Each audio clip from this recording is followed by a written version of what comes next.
ಉರಿ ಖಾರ ನಖರ ಮಾಡ್ತಾ ಇದ್ದಾರೆ ನಾರಾ. ಯಾಕಂದರೆ ನಾರಾ ಲೋಕೇಶ್ ಮಾಡಿರುವಂತಹ ನಖರಗಳನ್ನು ನಾವು ಗಮನಿಸಬೇಕು. ಗೂಗಲ್ ಕಂಪನಿಯ AI ಹಬ್ ಆಂಧ್ರದ ಪಾಲಾಗಿದೆ. ಕೇಂದ್ರ ಸರ್ಕಾರ ಕೂಡ ಇದರಲ್ಲಿ ಬಹಳ ಪ್ರಮುಖವಾದಂಥ ಪಾತ್ರ ನಿರ್ವಹಿಸಿತ್ತು. ವಿಶಾಖಪಟ್ಟಣದಲ್ಲಿ ತಲೆ ಎತ್ತರಿದೆ ಗೂಗಲ್ನ AI ಹಬ್. ಇದು ಬಹಳ ಪ್ರಮುಖವಾಗಿರ್ತಕ್ಕಂಥ ಭಾರತದ ಮಟ್ಟಿಗೆ ಬಹಳ ಪ್ರಮುಖವಾದಂತಹ ನಿರ್ಧಾರ. ಮತ್ತು ಭಾರತದಲ್ಲಿ ಟ್ರಂಪ್ ಏನೋ ನೀವು ಭಾರತದಲ್ಲಿ ಹೂಡಿಕೆ ಮಾಡಬಾರ್ದು ಅಂತೇಳಿ ತನ್ನ ದೇಶದ ಕಂಪನಿಗಳಿಗೆ ಹೇಳಿದ ಹೊರತಾಗಿಯೂ ಕೂಡ ಗೂಗಲ್ ಕಂಪನಿ ಭಾರತದಲ್ಲಿ ಹೂಡಿಕೆಯನ್ನು ಮಾಡ್ತಾ ಇದೆ. ಕರ್ನಾಟಕಕ್ಕೆ ಮಿಸ್ ಆಗಿದೆ, ಆಂಧ್ರಕ್ಕೆ ಲಕ್ ಅಂತೇಳಿ ಈಗ ನಾರಾ ಲೋಕೇಶ್ ಇದನ್ನು ಕಿಚಾಯಿಸ್ತಾ ಇದ್ದಾರೆ. ಇದನ್ನು ಪ್ರಬುದ್ಧ ರಾಜಕಾರಣ ಅಂತ ಹೇಳಬೇಕು ಅಥವಾ ಮಕ್ಕಳಾಟ ಅಂತ ಕರಿಬೇಕು ಗೊತ್ತಿಲ್ಲ. ಯಾಕಂದರೆ ಅಪ್ಪನ ಸರ್ಕಾರದಲ್ಲಿ ಮಗ ಕೂಡ ಮಂತ್ರಿ ಇದ್ದಾಗ ಈ ರೀತಿಯಂಥ ಮಕ್ಕಳಾಟವು ಕೂಡ ಆಗತ್ತೆ. ಸೋಷಿಯಲ್ ಮೀಡಿಯಾ ಎಕ್ಸ್ನಲ್ಲಿ ಪೋಸ್ಟ್ ಹಾಕಿ ಕೀಟ್ಲೆಯನ್ನು ಮಾಡಿದ್ದಾರೆ. ಕರ್ನಾಟಕದ ಬಗ್ಗೆ ಕರ್ನಾಟಕವನ್ನೇ ಟಾರ್ಗೆಟ್ ಮಾಡಿಕೊಂಡು ಪೋಸ್ಟ್ ಹಾಕಿದ್ದಾರೆ ನಾರಾ ಲೋಕೇಶ್. ಅವರು ಆಂಧ್ರದ ಆಹಾರ ಖಾರ ಅಂತಾರೆ, ಆಂಧ್ರದ ಫುಡ್ಡನ್ನು ಖಾರ ಅಂತಾರೆ. ಈಗ ನಮ್ಮಲ್ಲಿನ ಕೆಲವು ಹೂಡಿಕೆಗಳು ಕೂಡ ಹಾಗೆ ಆಗಿರ್ಬೋದು, ಅಂದರೆ ಅವರಿಗೆ ಖಾರ ಆಗಿರ್ಬೋದು ಅಂತ ಹೇಳಿದ್ದಾರೆ. ಮತ್ತು ಕೆಲವು ನೆರೆಹೊರೆಯವರಿಗೆ ಈಗಾಗಲೇ ಉರಿ ಶುರುವಾಗಿದೆ ಅಂಥೇಳಿ AI ಹಬ್ ಬಗ್ಗೆ ಅವರು ಹೇಳಿಕೊಂಡಿದ್ದಾರೆ. AI ಹಬ್ಬನ್ನೇ ಮುಂದಿಟ್ಟುಕೊಂಡು ಹೇಳಿದ್ದಾರೆ. ಈ ವಿಚಾರಕ್ಕೆ ಸಂಬಂಧಪಟ್ಟಂತೆ ಅಶೋಕ್ ಹಾಗೆಯೇ ಕುಮಾರಸ್ವಾಮಿ ಅವರು ಏನು ಹೇಳಿದ್ದಾರೆ ಅನ್ನೋದು ನಿಮಗೆ ತೋರಿಸ್ತೀನಿ. ಜ್ಞಾನ ಬೇಕ್ರಿ ನಿಮಗೆ.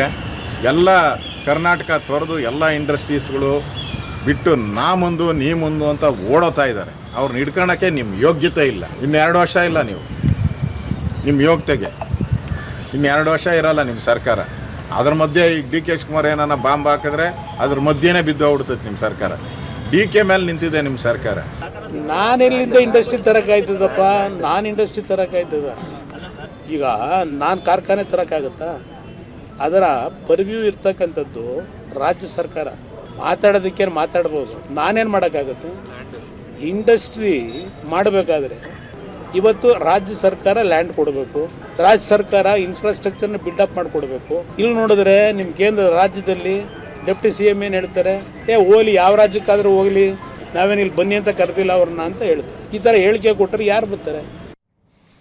ಹೀಗೆ ಇದಕ್ಕೆಲ್ಲ ಶಿವಕುಮಾರ್ ಅವರ ಹೇಳಿಕೆ ಕಾರಣ ಅನ್ನುವಂಥದ್ದನ್ನು ಪರೋಕ್ಷವಾಗಿ ಕುಮಾರಸ್ವಾಮಿ ಅವರು ಕೂಡ ಹೇಳಿದ್ದಾರೆ. ಈ AI ಹಬ್ ಆಂಧ್ರದ ಪಾಲಾಗೋದಕ್ಕೆ ಆದರೆ ಹಬ್ ಬಡಿದಾಟವು ಕೂಡ ಅಷ್ಟೇ ಜೋರಾಗಿ ನಡೀತಿದೆ. ಗೂಗಲ್ ಹಬ್ ರಾಜ್ಯಕ್ಕೆ ಸಿಗದಿದ್ದಕ್ಕೂ ಸರ್ಕಾರಕ್ಕೂ ಸಂಬಂಧ ಇಲ್ಲ ಅಂತೇಳಿ ಕಾಂಗ್ರೆಸ್ ಕಡೆಯಿಂದ ಸ್ಪಷ್ಟನೆಗಳು ಬರ್ತದೆ. ಆದರೆ ಕಾಂಗ್ರೆಸ್ ಕೂಡ ತನ್ನ ಪ್ರಯತ್ನವನ್ನು ಮಾಡಬೇಕು, ರಾಜ್ಯ ಸರ್ಕಾರದ ಪ್ರಯತ್ನವೂ ಕೂಡ ಇರಬೇಕು, ರಾಜ್ಯಕ್ಕೆ ಹೂಡಿಕೆ ಬರಬೇಕು ಅನ್ನೋಂಥದ್ದು.